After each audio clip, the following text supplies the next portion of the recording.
Assalamualaikum warahmatullahi wabarakatuh. Alhamdulillahirabbil alamin. Wassalatu wassalamu ala asrofil anbiya'i wal mursalin wa ala alihi wa sahbihi ajmain. Amma. Pertama-tama yang saya hormati, yang saya cintai, sedulur kabeh, khususnya paguyuban Nurul Yakin. Mudah-mudahan di hari yang baik ini sedulur kabeh selalu dalam lindungan Allah Subhanahu wa ta'ala.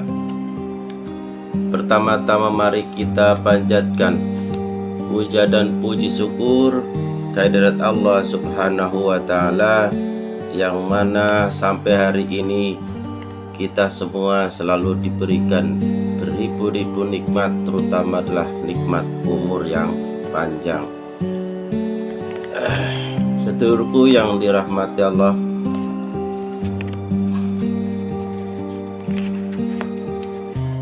dengan nikmat-nikmat itulah kita dapat berkumpul, ya, bersilaturahim, bermuajahah, sehingga kita selalu bisa menikmati keberkahan Allah, kenikmatan Allah.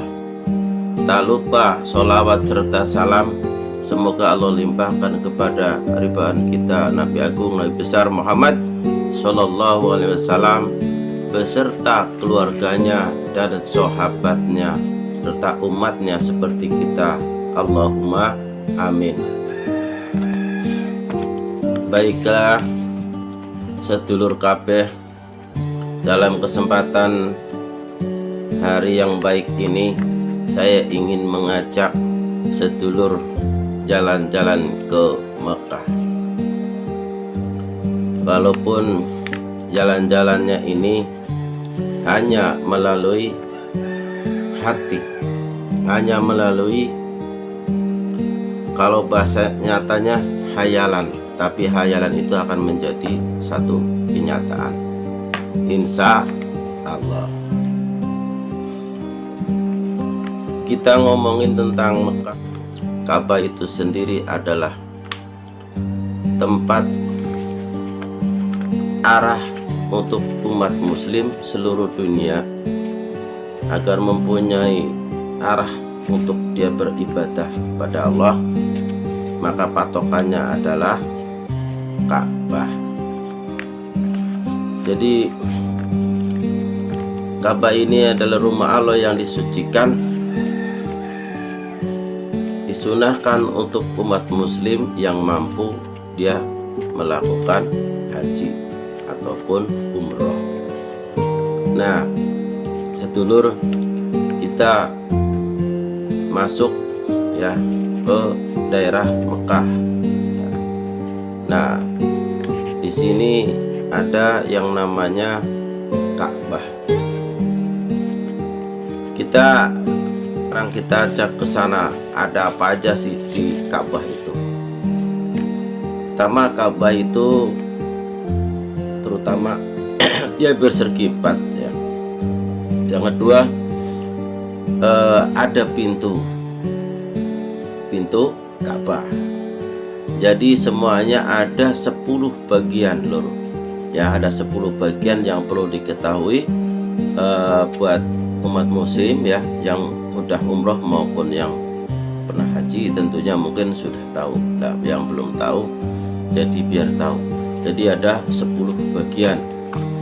Salah satunya adalah pintu, ya, pintu masuk ke dalam Ka'bah. Nah, yang kedua apa? Yang kedua adalah batu Hajar Aswad. Nah, batu Hajar Aswad, terus sudut Yamani, sudut Syria, dan sudut Irak. Nah, sudut Irak ada lagi sudut jatuh Hijr, Ismail, Pancuran Emas, dan Makom Ibrahim. 9 Kiswa, yang 10 adalah Multazam. Nah, dari 10 ini perlu diketahui supaya paham. Nah, kalau sudah paham maka jadi tahu, kalau sudah tahu maka jadi cinta. Mudah-mudahan ya kita semua diberi kesempatan oleh Allah untuk nyampe ke sana. Pintu Ka'bah terbuat dari emas murni. Pintu Ka'bah itu luar biasa. Ya, selain dia tebal, besar, dia juga dibuat oleh emas murni. Coba bayangin, yang seberat 280 kilo. Dulu Ka'bah itu pintunya ada 2. Jadi sekarang pintu Ka'bah cuma ada 1. Karena perubahan Ka'bah ini sudah mengalami renovasi sampai 4 kali. Nah, salah satunya yang paling besar yaitu pernah ngalamin banjir bandang ya, yang akhirnya menghanyutkan Kota Makkah, termasuk tinggal sisa puing-puingnya atau pondasinya si Ka'bah itu sendiri. Terus ada peperangan ya, itu juga hancur, dan ada perbaikan yang akhirnya pintu itu dirubah oleh suku Quraisy. Suku Quraisy ini yang merubah pintunya, tadinya ada 2 jadi 1. Jadi dulunya itu ada pintu yang menghadap ke barat dan ada juga pintu yang menghadap ke timur. Lalu yang kedua, Hajar Aswad. Nah, ini batu Hajar Aswad tuh apa sih? Emang itu sama batu ya, cuma maksudnya batu ini bedanya bukan berasal dari bumi. Nah, batu ini berasal dari surga, yang waktu itu ditemukan oleh Nabi Ismail, yang kemudian diletakkan di Ka'bah oleh Nabi Ibrahim. Batu Hajar Aswad itu sendiri dulunya itu ini bersinar ya, bersinar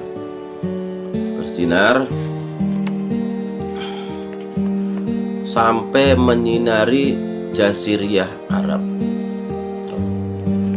Nah, kenapa sekarang jadi berubah? Ya, konon batu itu berubah jadi warna hitam dengan seiring banyaknya perbuatan manusia yang berbuat dolim atau berbuat dosa. Jadi batu itu menjadi hitam. Nah, ini adalah bagian yang kedua ya. Jadi pahamin tuh biar tahu bagian pertama dan kedua itu baru Hajar Aswad. Dan batu ini juga disunahkan oleh Kanjeng Nabi junjungan kita Nabi Muhammad SAW. Itu disunahkan. Bahkan Rasulullah SAW beliau selalu mencium ya di awal tawafnya. Hanya itu disunahkan kalau kita ke sana. Batu ini dia kita cium, ada rupanya di longok gitu. Dan batu ini mempunyai khas ya. Khasnya apa? Jadi wangi sekali. Wanginya ini wangi alami yang memang sepanjang masa tidak hilang. Dan wangi-wangi ini juga tidak ada di wangian yang di alam ini seperti kembang, beda wanginya. Jadi yang sudah pernah ke sana ya itu bisa membuktikan nanti ya. Jadi batu itu wangi secara alami, sebab batu ini adalah batu sakral yang datangnya aja dari surga. Itu kalau kita umroh atau haji disunahkan nanti itu dicium. Terus yang ketiga adalah sudut Yamani ya. Nah, sudut Yamani ini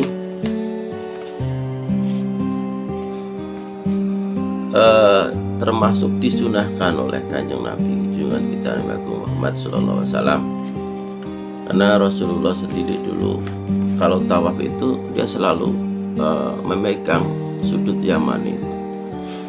Ya.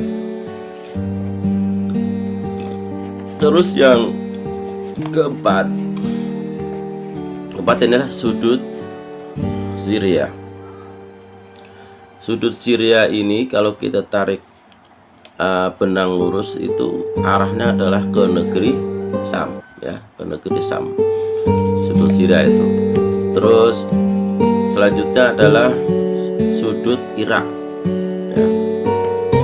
Nah, di sudut ini agak ada perbedaan karena sejarahnya itu dulu waktu membangun kekurangan bahan material, jadi agak ini kurang dikit, ada kayak lekuk dikit itu sudutnya.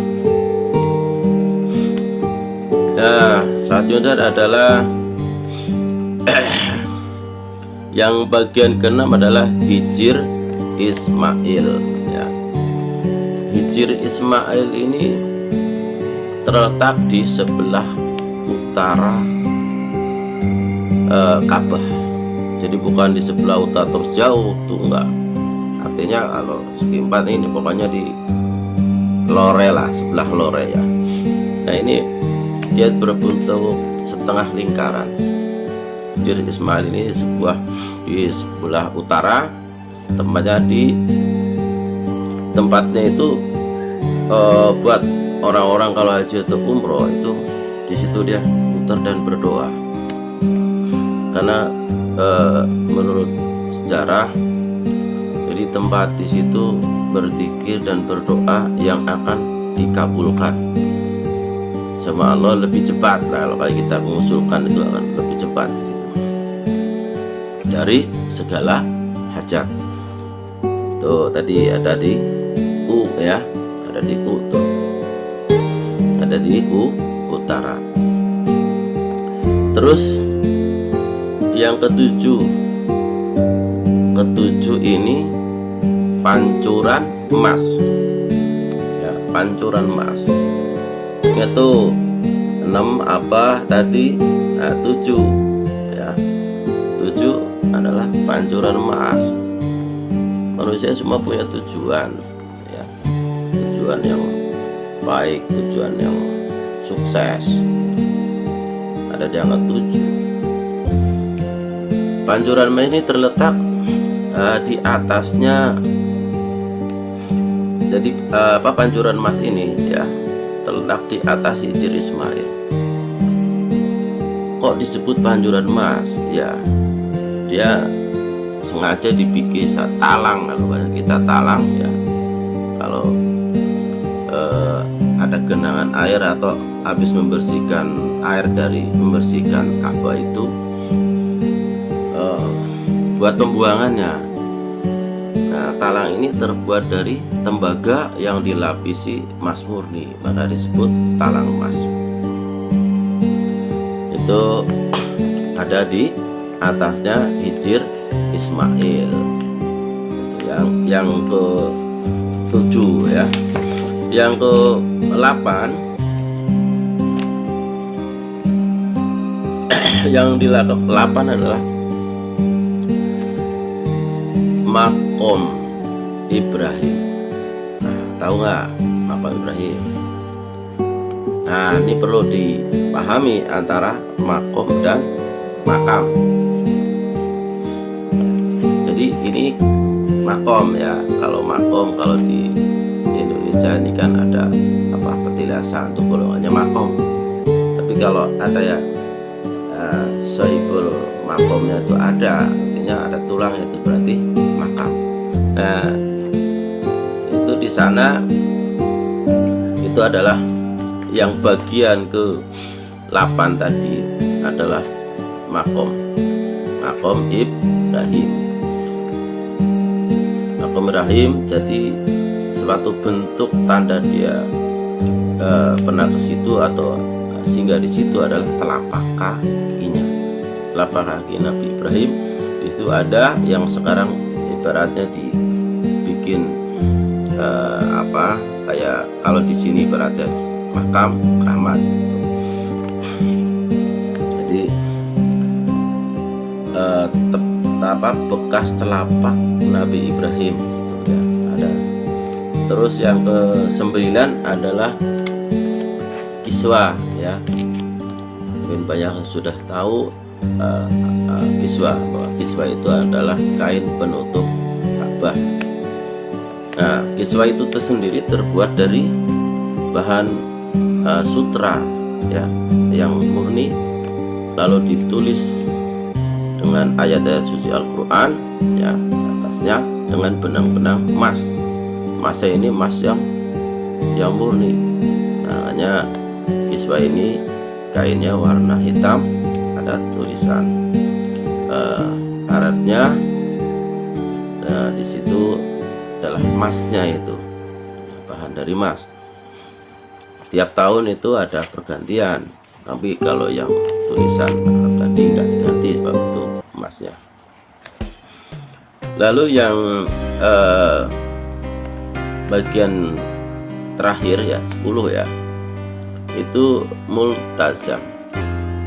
10 itu multazam. Multazam ini letaknya di antara pintu Ka'bah, ya kan, dengan Hajar Aswad. Pintu Ka'bah dengan Hajar Aswad ini kurang lebih, ya, 2 meter lah. Itu letak posisinya. Nah, disinilah termasuk yang paling sakral, karena menurut Kanjeng Nabi siapa saja yang doa di situ niscaya doanya akan dikabul, gitu. Jadi artinya orang yang datang ke Mekah dari umroh maupun haji, maka tempat ini diwajibkan untuk berdoa atau memohon suatu hajatnya, ya, karena tempat itu yang mustajab, doa-doanya cepat dikabulkan. Itulah tadi kita kenali yang namanya Ka'bah, ya, tapi bentuk luar, ya, bentuk luar. Nah, berbondong-bondong manusia sejuta umat tentunya ingin datang ke rumah Allah yang bernama Ka'bah, ya. Mudah-mudahan kita termasuk bagian hamba Allah yang mendapatkan ridho dan izinnya untuk bisa nyampe ke sana dengan sababiah apapun. Artinya nanti syariatnya, ya, zaman sekarang tentunya, ya, pakai uang, ya, uangnya cukup jadi bisa berangkat. Karena tidak semua orang, ya, tidak semua orang bisa nyampe sana kalau nggak ada hidayah. Sebab kalau masalah bicara uang saja, bukan hanya non muslim, ya, orang muslim juga banyak yang punya uang tapi tidak pernah nyampe ke Mekah sebab tidak ada hidayah dari Allah. Nah, makanya mudah-mudahan kita ini Allah berikan satu hidayah ridho, ya, satu berikan keberkahan, walaupun kita bukan golongan orang yang melimpah harta, tapi kita akan dapat ridhonya. Tentunya ada jalannya, ada sababiah, ada jalannya. Baik sedulur, kita tadi membicarakan bentuk Ka'bah, ya, yang pengenalan dari sudut-sudut Ka'bah atau di luar Ka'bah itu sendiri. Nah, sekarang kita masuk ke dalam. Perlu diketahui Ka'bah itu sendiri juga apa sih, kadang ada yang nggak tahu, ya, Ka'bah itu apa. Ka'bah ini terbuat dari batu, ya, batu-batu yang pilihan, warna-warni yang pilihan, dan memang ini dijaga oleh malaikat Allah di situ. Di banyak keberkahan yang luar biasa. Baik sedulur, kita lanjut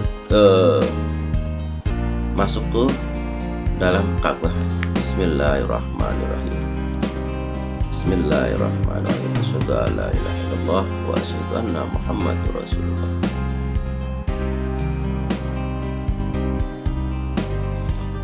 Waalaikumsalam. Baik sedulur. Nah, apa sih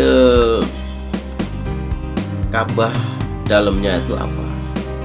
Mungkin ada sebagian atau makin banyak malah ya yang belum tahu dalamnya ya. Sebab untuk bisa masuk ke dalam Ka'bah harus ada izin dari penguasa di Arabia, terutama presiden atau raja di Arab sendiri. Kalau ngizinin baru bisa masuk ya. Kalau orang yang hanya umroh haji nggak akan bisa masuk. Nah, ini sedulur kita kasih gambaran dalam Ka'bah. Jadi di dalam Ka'bah ini ada, kalau kita masuk ya, masuk ke dalam itu ada 3 tiang. Ada 3 tiang.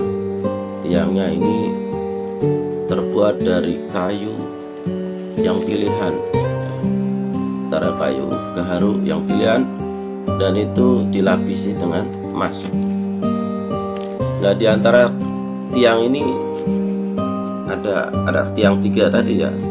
Di tengah-tengah ini ada tiang 3, ada kotak putih kayak lemari lah. Nah, itu isinya adalah wewangian ya.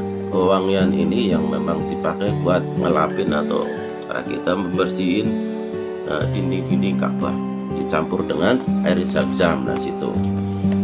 Lalu tembok ini ada ornamen tulisan Arab, ada juga kayak apa namanya, aksesoris benda yang digantung ini berupa tempat-tempat minyak termasuk bagian itu, dan itu seperti cindera mata daripada penguasa atau raja-raja terdahulu. Nah, di situ selain tiangnya ada 3, Sri Lugu 3 tuh ya. Ada tiang 3, ada kotak yang isinya minyak wangi. Terus ada pintu lagi. Nah, jadi pintu tadi kan pintu masuk ya, pintu masuk. Nah, ini ada pintu lagi di dalam. Itu pintu tobat ya, yang dibilangnya adalah pintu tobat. Itu kalau pintu ini dibuka ada tangga ke atas, itu untuk menuju ke atap daripada Ka'bah itu.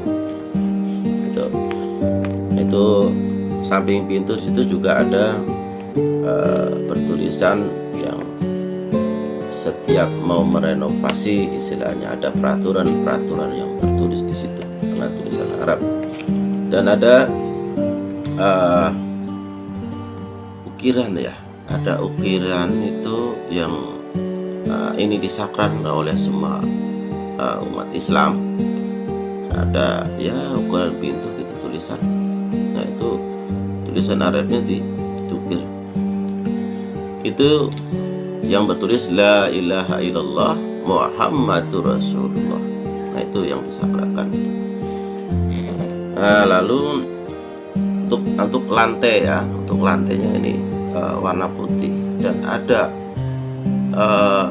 yang seperti sajadah ya, dibikin sepanjang sajadah yang lebih panjang lagi, warnanya putih. Itu perbedaan, untuk dibedakan dengan lantai marmer lantai yang lain, supaya ada seperti ada bentuk buat sholat itu. Nah, tempat inilah yang dulu Kanjeng Nabi junjungan tinggi Nabi Agung Muhammad SAW itu sholat di situ. Makanya di situ dikasih tanda Kanjeng Rasul junjungan kita pernah sholat di dalam Ka'bah itu. Nah, itu ada tandanya. Nah, itu yang tempat inilah yang sampai sekarang sering digunakan oleh raja-raja Arab atau cara kita penggede ya, pejabatnya orang-orang kerajaan, tempat itu. Nah, di situ sedulur perlu direnungin bahwa Makkah Nah, yang berbentuk segi empat tadi, nah, dan dalamnya apa isinya tadi sudah dikupas.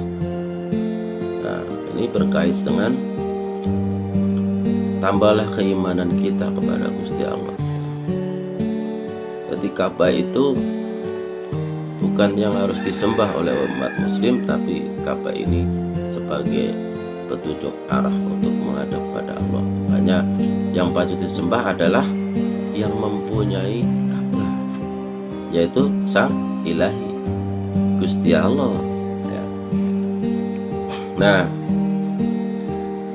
mudah-mudahan kita jadi eling atau ingat ya, bahwa hakikatnya hidup untuk mati, dan mati itu ingin pulang kembali kepada Allah dan pulang ke rumah Allah, dan hidupnya menjadi berkah.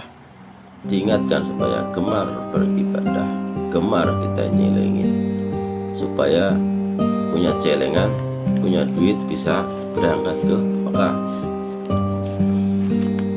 Kita semua ini ya, yang mendapat kesempatan diberikan amanah rezeki, ya kan, diberikan hidayah, bisa nyampe ke Mekah tadi. La ilallahul malikul haqqul mubin Muhammadur Rasulullah shadiqul waqtil amin.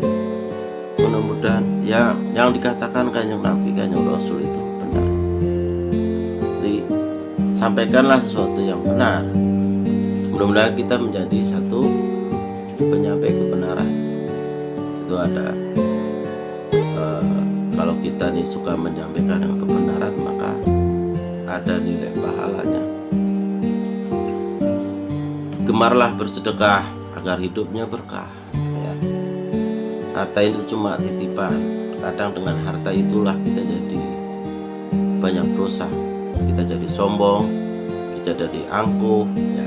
Kita jadi orang yang kikir karena merasa punya sendiri. Sesungguhnya dari harta yang kita miliki ada hak orang lain. Kalau kita nggak keluarkan yang hak orang lain tadi, akan menjadikan suatu bala. Kayak mobil ini ada debu yang harus dibuang, dibiarkan lama-lama akan menjadi karat dan menggerogoti sasisnya. Besi yang tebal pun akan bisa patah dan rontok. Begitu juga dengan kiasan tadi, hak orang lain kita nggak keluarin, lama-lama itu akan menjadi bala. Kalau akan dipaksa, apa dengan sakit, apa dengan usahanya banyak masalah, apa dengan istri kita tergoda, apa dengan anak kita jadi badung, masalah akan terus. Dimana ada sesuatu hak orang lain yang kita haki. Jadi kalau kita ngeluarin sedekah itu pun sebenarnya baru hak orang lain. Tuh. Kalau sedekah yang murni lagi ya, keluarkan 2 kali. Yang pertama itu tadi 2,5% keluarin itu hak orang. Dan baru sisanya itu hasil kita. Nah, kita belum bersedekah baru ngeluarin hak orang lain. Nah, yang tadi sisa dari 2,5% tadi lah kita keluarin lagi baru sedekah. Tapi boro-boro seperti itu, hak orang lain aja kadang kita masih makan. Makanya ini perlu belajar nyelengin ya, nyelengin tuh maknanya banyak. Nyelengin, celengan ini manfaatnya banyak, bisa untuk keperluan kita nanti berangkat umroh, bisa juga untuk keperluan kita dalam usaha atau suatu cita-cita. Jangan hidup ini jangan mengeluh, yang penting semangat ya, semangat dan semangat. Kenapa saya motivasi ke situ ya, yakin ini perlu satu pembuktian hati bukan lisan ya. Jadi kalau menghadapi tentang 1000 masalah yang ada di dunia ini, jangan takut, yakinlah kepada Allah, nanti ada jalannya. Nah, syariatnya harus kita lakukan. Urusan dunia ya harus dicari dengan dunia, dengan dagang, dengan kerja, ya kan, apa itu dengan konsultan, apa itu dengan jasa, ya jasa apa aja kan, macam-macam. Ini ada syariat ikhtiar untuk yang kita lakukan sehingga mendatangkan sahabat rezeki.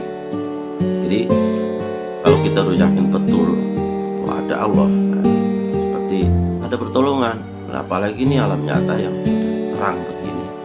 Kalau kita yakin pada Allah, sungguh-sungguh minta ya apa yang dihadapkan.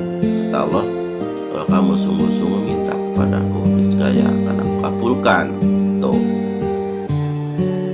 Nah, ini yakinnya lisan. Nanti Allah akan tahu, akan kita diarahkan hidupnya untuk jalan apa, seperti apa, sampai apa nanti. Jadi hidup akan mati. Nah, maka kejarlah dunia untuk sanggup ibadah, tapi kejarlah akhirat, seolah besok pagi kita ini sudah pulang pada Gusti Allah. Kenapa sih kadang orang berdoa ya, tanya belum dikabul? Allah itu punya kuasa.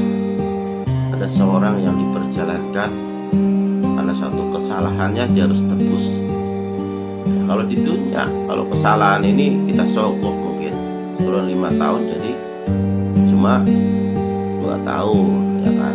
Mungkin kalau deket sama penguasa ini dibebasin ya, ada perantaranya. Nah, kalau urusan akhirat kalian punya masalah yang orang lain tidak tahu, lalu meminta dibebaskan dari suatu dosa atau belenggu ujian tadi ya.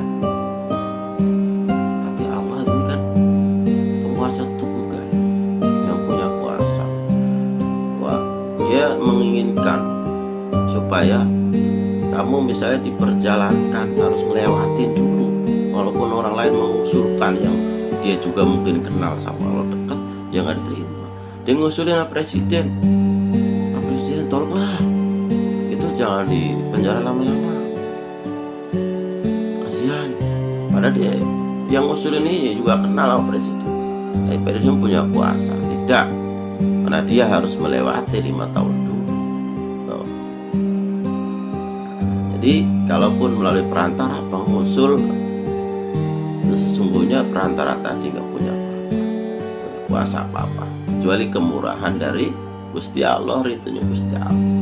Apalagi kalau cuma minta doa, minta sendiri, kita kenal juga nggak ada perantara. Yang ada perantaranya aja kadang masih lambat gitu loh. Hanya paham itu. Terus bagaimana sih tadi katanya kenapa doa tidak dikabulkan? Nah, ada suatu hadis begini, kata Allah ya, kenapa kalau kamu minta kepadaku tapi tidak aku kabulkan? Nah, ini saya nggak baca ayatnya, baca apa artinya aja biar mudeng.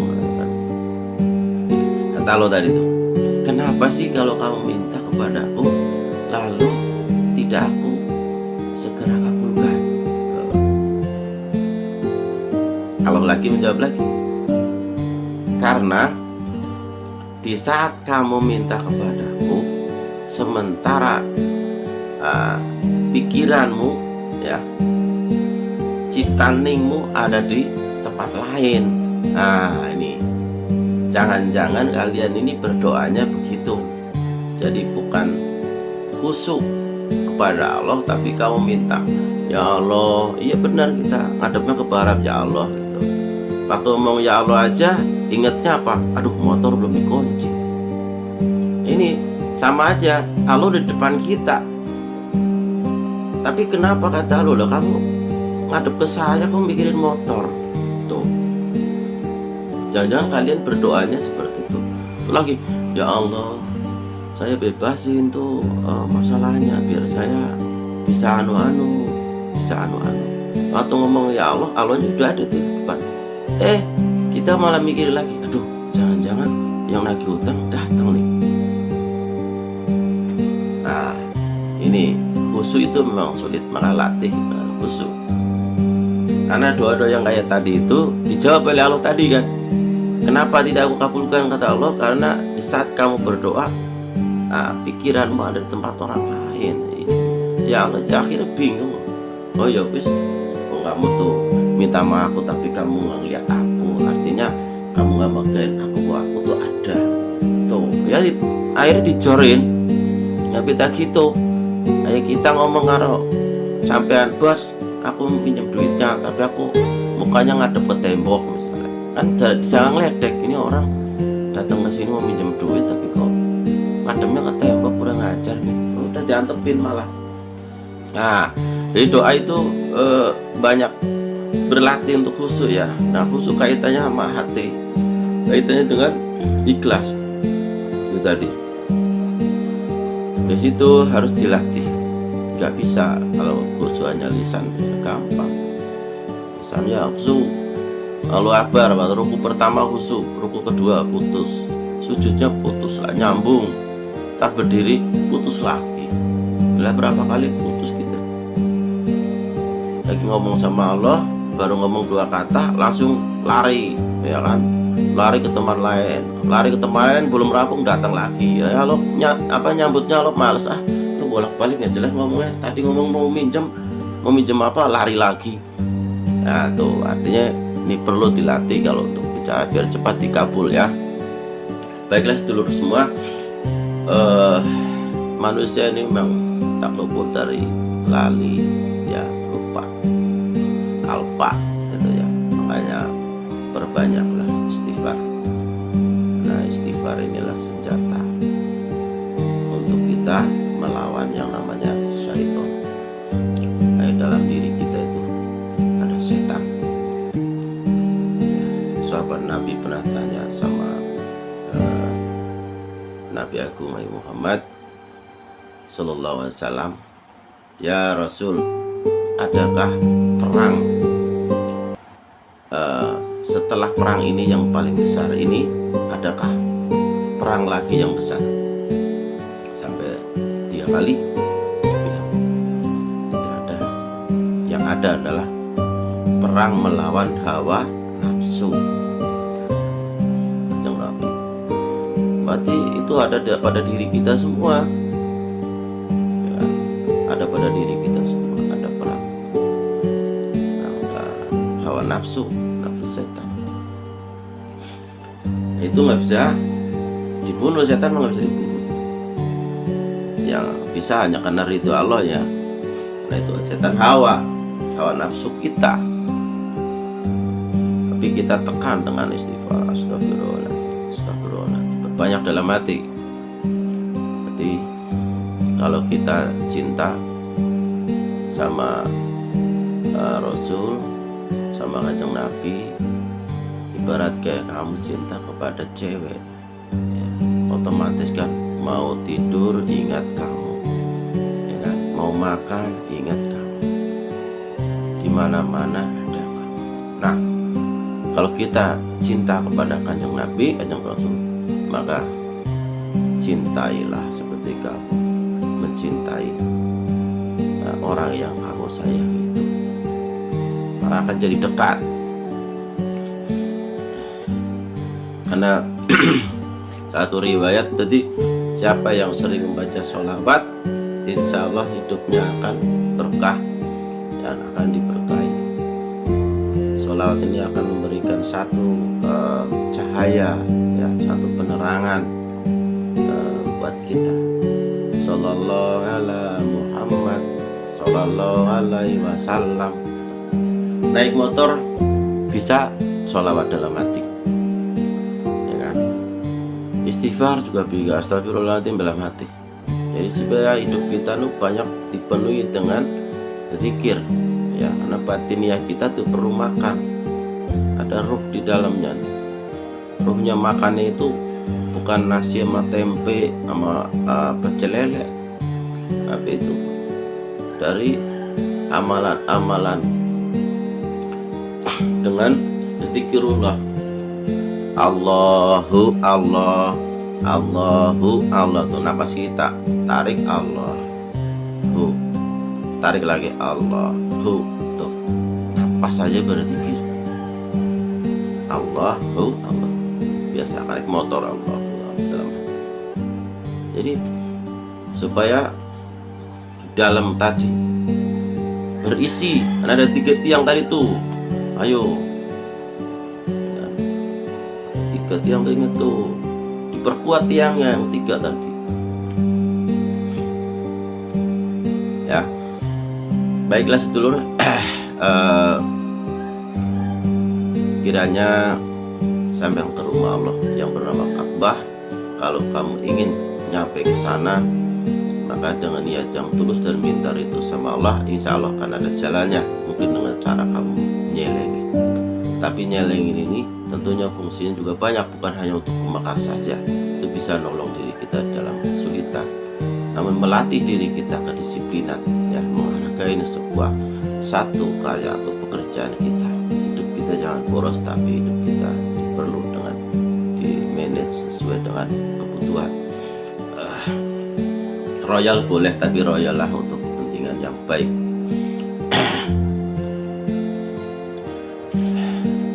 Bismillahirrahmanirrahim. A'udzu billahi minasyaitonir rajim. Bismillahirrahmanirrahim. Bismillahirrahmanirrahim. Bismillahirrahmanirrahim.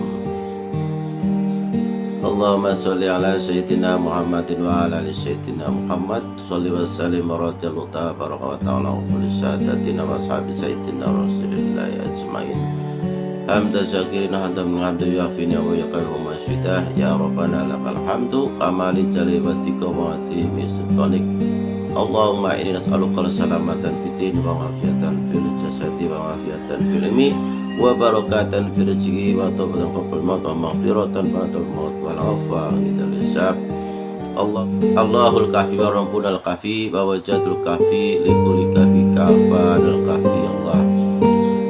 Allahumma qfini bihalalika an haramika wa qfini bi fadlika aman siwak. Allahumma qfini bihalalika an haramika wa qfini bi fadlika aman siwak. Allah Allah Allah Allahu Akbar. Hasbunallah wa ni'mal wakil, ni'mal maula wa ni'man nasir, wa la haula wa quwwata illa billahil aliyyil azim. Amin amin ya rabbal alamin. Gusti Allah, kaula nyuwun rahmatipun panjenengan ya Allah. So kaula nyuwun ridhonipun panjenengan ya Allah. So kaula nyuwun ilmu ingkang zahir lan batin. So kaula nyuwun ya Allah, bukalah pintu-pintu rezeki yang datang dari barat, timur, utara, dan selatan. Rezeki yang datang dari atas, rezeki yang datang dari barat. Ya Allah, ya Allah, ya Allah. Allah ya Kudus, Allah ya Jabbar, Allah ya Rahman, ya Rahim. Ya Allah, dengan rahmatmu, dengan kasih dan sayangmu, semoga Engkau ridhoi berkahi mereka semua. Semoga mereka termasuk orang yang dapat ampunan darimu ya Allah, dan dapat panggilan untuk datang ke rumahmu ya Allah. Ya Allah ya Rahman, ya Allah ya Rahim. Ampuni dosa kami dan ampuni dosa istri kami, dosa anak kami, dosa keluarga kami. Rabbana ya atina fid dunya hasanah wa fil akhirati hasanah wa qina adzabannar. Subhana rabbika rabbil izzati amma yasifun wa alhamdulillahi rabbil alamin. Al-Fatihah. A'udzu billahi. Alhamdulillahi rabbil alamin, arrahmanir rahim, maliki yaumiddin. Shiratal ladzina an'amta 'alaihim ghairil maghdubi 'alaihim waladdallin. Amin ya rabbal alamin. Baik lur, kabeh tadi itu 10 menit buat pemahaman tentang hikmah daripada yang benar datangnya dari Allah, yang salah itu adalah manusia. Tentunya ada kekurangan dan kekhilafan dari diri kita, mohon dimaafkan ya. Ayo kam hidayah. Assalamualaikum warahmatullahi wabarakatuh.